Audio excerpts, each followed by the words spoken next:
All right, so we're going to read chapter 9. So far in the story, have they given us a time period? Nope. Like the setting is like where the story is taking place, but they haven't specifically set a time period. They haven't set a date. They did say there was a trolley accident that killed his parents, but But it didn't say when. we have trolleys today. Like there's the Muletown trolley that goes back and forth. So trolley doesn't really say what time of year it is. Now in the era of segregation, really from post-Civil War up and through the 1960s and part of the 70s, there were areas that were segregated, meaning all the black people lived in one area, all the white people lived in another, and kids did not go to school together. There wasn't as much diversity in the classrooms like we have today. So that was different, but there's nothing here that says that it's that time period, although it could be. But it's a fictional story, so I think it's kind of neat that it doesn't really set a time period, but it does set a fictional setting of what's happening, so at least kind of lays it out. Chapter 9 is where we left off, and when we read chapter 8, kind of gave a summary of all the weird things that Maniac Magee has been a part of. Most recently, hitting a frog ball. That kid throws a whole bunch of fastballs, and Maniac Magee's able to hit him. Nobody else can. And so then the kid picks up a frog and launches it at Maniac Magee, and does he hit it? No, he bumped it. He bunts it, and the frog goes hopping away, and then he starts running around the bases. He's trying for an inside the park home run. In the mad dashes on to get the frog and get Maniac Magee out. And so they use a frog as a ball? That's what he did, yeah. Get the first ever frog ball that he threw. The frog started helping to home plate, but Maniac Magee got safe still. Yeah, so Maniac Magee makes it home safe. Chapter 9 is where we left off. John McNabb had never in his life met a kid he couldn't strike out until the runt. Now, as he thought about it, he came to two conclusions. One, he couldn't stand having this blemish on his record. And two, if you beat a kid up, it's the same thing as striking him out. So McNabb and his pals went looking for the kid. They called themselves the Cobras. Nobody messed with them. At least, nobody on West End. The Cobras had heard that the kid hung around the park in the tracks, and that's where they spotted him one Saturday afternoon on the tracks by the path that ran from Oriole Street dead end to the park. He was down by Red Hill and was heading away from him, book in hand, as usual. But the Cobras just stood there, stunned. I don't believe it, one Cobra said. Must be a trick. I heard about it, said another, but I didn't believe it. It wasn't a trick. It was true. The kid was running on the rail. How wide is a rail for railroad tracks? Yeah. What about like that one? Longer? Like this. How wide? Not long, wide. No, this wide. One rail on a railroad track is about, I would say, probably half the width of your book. So like cut it. So imagine walking on something that's about 4 or 6 inches wide, and he's running on it, not falling off, like one step at a time, like balanced perfectly, and he's sprinting down the track. That's pretty amazing. McNabb scooped up a handful of track stones and launched one. He snarled, "He's dead. Let's get him." By the time Maniac looked back, they were almost on him. He wobbled once, leaped from the rail to the ground, and took off. He was at the Oriole Street dead end, but his instinct said no, not the street, too much open space. He stuck with the tracks. Coming into view above him was the house on Raco Hill where he'd eaten spaghetti. He could go there. To the whistling mother, the other kids, be safe. They wouldn't follow him in there, would they? Stones clanked off the steel rails. He darted left, skirted the dump, wove through the miniature mountain range of stone piles and into the trees, skiing on his heels down the steep bank and into the creek. Frogs plopping. No time to look for stepping rocks. Yells behind him now. War whoops. Stones pelting the water, stinging his back. The other side. Through the trees, the picker bushes, past the armory jeeps, and out to the park boulevard, past the Italian restaurant on the corner, the bakery, screeching tires, row houses, streets, alleys, cars, porches, windows, faces staring, faces. The town whizzing past Maniac, a blur of faces, each face staring from its own window, each face on its own personal frame, its own house, its own address, some place to be when there was no other place to be. How lucky to be a face staring out from a window. And then Could it be? The voices behind him were growing faint. He slowed, turned, stopped. They were lined up at a street a block back. They were still yelling and shaking their fists, but they weren't moving off the curb. And now they were laughing. Why were they laughing? So where's Maniac Magee going? He's running. He's in West End, and the kids are chasing him, and they suddenly stop, and they're laughing and pointing. Because Maniac Magee went into the black side. So he went on to East. I'm guessing. I'm predicting that maybe he's making his way to the East End. And so the white kids, because remember, the white kids and the black kids don't mix on either side of town. And so they stop. And Maniac Magee's wondering, like, why'd they stop? It doesn't occur to him that these two groups of people don't associate together. And here he is running in through East End most likely, and the other kids are standing, watching, laughing. The Cobras were standing at Hector Street. Hector Street was the boundary between the East and West Ends, or to put it another way, between the blacks and the whites. Now that you never saw a white in East End or a black in the West End, people did cross the line now and then, especially if they were adults and it was daylight. But nighttime, forget it. And if you were a kid, day or night, forget it. Unless you had business on the other side, such as sports team or school, but don't be just strolling along as if you belonged there, as if you weren't afraid, as if you didn't even notice you were a different color from everybody around you. The Cobras were laughing because they figured the dumb, scraggly runt would get out of the East End in about as good a shape as a bare big toe in a convention of snapping turtles. Oh.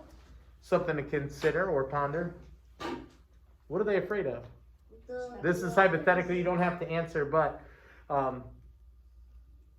it's rhetorical, meaning you don't have to answer. What are they afraid of? So they're afraid of being on the other side of town with people that look different than them. That's racist. And it says you can't just be strolling along as if you belong there, as if you weren't afraid, which I would then infer that they would be afraid. And they think that he's just dumb. Curious what they're afraid of. Chapter 10. Of course, Maniac didn't know any of that. He was simply glad that the chase was over. He turned and started walking, catching his breath. East Chestnut, East Marshall, Green Street, Arch Street. He'd been around here before. That first day with a girl named Amanda. Other days jogging through, but this was Saturday, not a school day, and there was something different about the streets. Kids all over. One of them jumped down from the front step and planted himself right in front of Maniac. Maniac had to jerk to a stop to keep from plowing into the kid. Even so, their noses were practically touching. Maniac blinked and stepped back. The kid stepped forward. Each time Maniac stepped back, the kid stepped forward. They traveled practically half a block that way. Finally, Maniac turned and started walking. The kid jumped around and plunked himself in front of him again. He bit off a chunk of the candy bar he was holding. "Hey, where are you going?" he said. Candy bar flakes flew from his mouth. I don't know if you noticed, but the "you" is in italics. That means you're emphasizing that when you read it. So it's not, "Hey, where are you going?" It's, "Where you going?" "I'm looking for Sycamore Street," said Maniac. "You know where it is?" "Yeah, I know where it is." Maniac waited, but the kid said nothing more. "Well, you think maybe you could tell me where it is?" Stone was softer than the kid's glare. "No." Maniac looked around. Other kids had stopped playing, were staring. Someone called, "Do 'em in, Mars!" Someone else, "Waste 'em!" The kid, as you probably guessed by now, was none other than Mars Bar Thompson. Mars Bar heard the calls, and the stone got harder. Then suddenly he stopped glaring. Suddenly he was smiling. He held up a candy bar an inch from Maniac's lips. "You want a bite?" Yeah. Maniac couldn't figure. "Yeah, sure." "Yeah? Go ahead. Take a bite." Oh no, this is not. Maniac shrugged, took the Mars bar, bit off a chunk, and handed it back. "Thanks." Dead silence on the street. The kid had done the unthinkable. He had chomped on one of Mars's own bars. Not only that, but white kids just didn't put their mouths where black kids had had theirs, be it soda bottles, spoons, or candy bars. And the kid hadn't even gone for the unused end. He had chomped right over Mars Bar's own bite marks. Mars Bar was confused. Who was this kid? What was this kid? As usual, when Mars Bar got confused, he got mad. He thumped Maniac in the chest. You think you're bad or something? Maniac, who was now twice as confused as Mars Bar, blinked. Huh? You think you come down here and be all bad? That what you think? Mars Bar is practically shouting now. No, said Maniac. I don't think I'm bad. I'm not saying I'm an angel either. Not even real good. Somewhere in between, I guess. Mars Bar jammed his arms downward, stuck out his chin, and sneered. Am I bad? Maniac blinked, shrugged, sighed. Well, it's none of my business if you're bad. If you're bad, let your mother or father tell you. Now it was Mars Bar doing the blink and stepping back, trying to sort things out. After a while, he looked down. What's that? He said. I gotta stop for a second here. Jeffrey Maniac Magee seems, I think the word is oblivious. Like, Mars is messing with him like, hey, you want a bite of my candy bar? And Maniac Magee's like, yeah, sure, thanks. Like, grabs a bite, snatches a bite, gives it back to him. Mars Bar's like, what are you doing? But Maniac is oblivious to this world of separation between blacks and whites. He's just like, hey, this kid offered me a candy bar. And if somebody walks up to you and be like, you think you're bad? And the kid actually was, and technically the kid was actually being nice. Yeah, I mean. And then he switched to mad because. Yeah, like, because he wasn't expecting Maniac to, like, just grab it and eat it. Because it's almost like he's messing with him, like daring him. I dare you to eat my candy bar. And Maniac's like, hey, you just offered me a candy bar. Cool. And he grabs a bite. He's oblivious to this tension between the whites and the blacks in this town. He's just like, oh, there's a lot of people here. They're kids. He's offering me a candy bar. I might be able to go ask them if they can help. Just going to sit there and just take a candy bar after service. Before Maniac answered, a book? Mars Bar snatched it from his hand. This ain't yours, he said. He flipped through some pages. Looks like mine. No, it's someone else's. It's mine. I'm keeping it. With rattlesnake speed, Maniac snatched the book back except for one page, which stayed ripped in Mars Bar's hand. Give me the page, said Maniac. Mars Bar grinned. Take it, fish belly. Silence. Eyes, the flies were waiting. East End vultures. Suddenly, neither kid could see the other because a broom came down like a straw curtain between their faces, and a voice said, I'll take it. It was the lady from the nearest house, out to sweep her steps. She lowered the broom, but kept it between them. Better yet, she said to Mars, just give it back to him. Mars Bar glared up at her. There wasn't an 11-year-old in East End who could stand up to Mars Bar's glare. In the West End, even the high schoolers were known to crumble under the stairs under the glare. To old ladies on both sides of Hector Street, it was all but fatal. And when Mars Bar stepped off a curb and combined the glare with his super slow drip stride, slump shuffle, well, it was said he could back up traffic all the way to Bridgeport while he took 10 minutes to cross the street. But not this time. This time Mars Bar was up against an East End lady in her prime, and she was matching him eyeball for eyeball. And when it was over, only one glare was left standing, and it wasn't Mars Bar's. Mars Bar handed back the torn page, but not before he crumpled it into a ball. The broom pushed him away, turned him around, and swept him up the street. The lady looked down at Maniac. A little of the glare lingered in her eyes. Now, you better get on, boy. Where you belong. I can't be following you around. I got things to do. Maniac just stood there for a minute. There was something he felt like doing. Maybe he would have, but the lady turned and went back inside her house and shut the door. So he walked away. She was very nice. She was.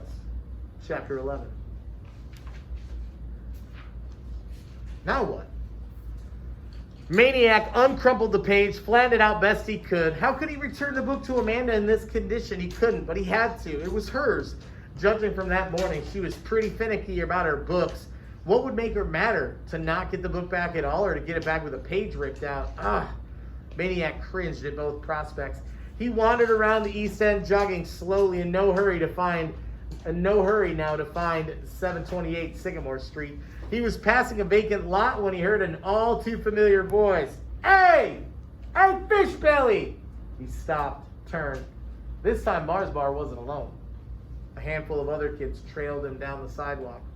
Maniac waited. Coming up to him, Mars Bar said, "Where are you running to, boy?" "Nowhere." "You running from us? You afraid?" "No, I just like to run."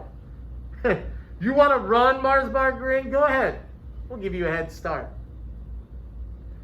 Now, let's stop here.